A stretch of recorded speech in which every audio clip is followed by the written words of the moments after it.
Did not work like at all, but I'm gonna go in another time and use this.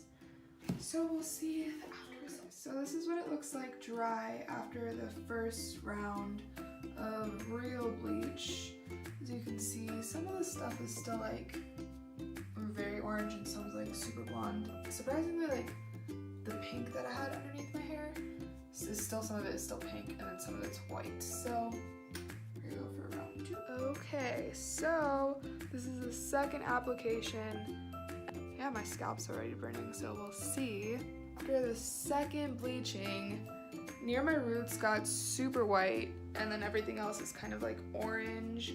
And I ran out of, what is it called, developer, so I'm not sure if I should just like wait to buy more or just try to dye it. So we'll see tomorrow because I'm going to sleep now because it's 2 in the morning. Okay, so I decided to go back to Sally's and buy another bottle of bleach because what's another $11?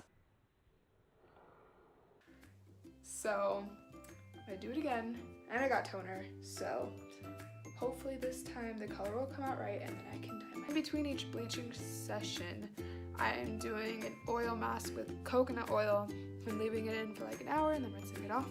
And my hair's been pretty good after each bleach.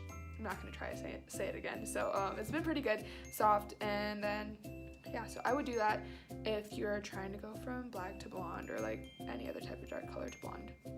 Okay, so this is the blonde after doing toner on it. I'm not gonna style my hair because I'm about to dye it pink right now. I just touched the bleach with this. So click on the next video if you want to see a review of this dye.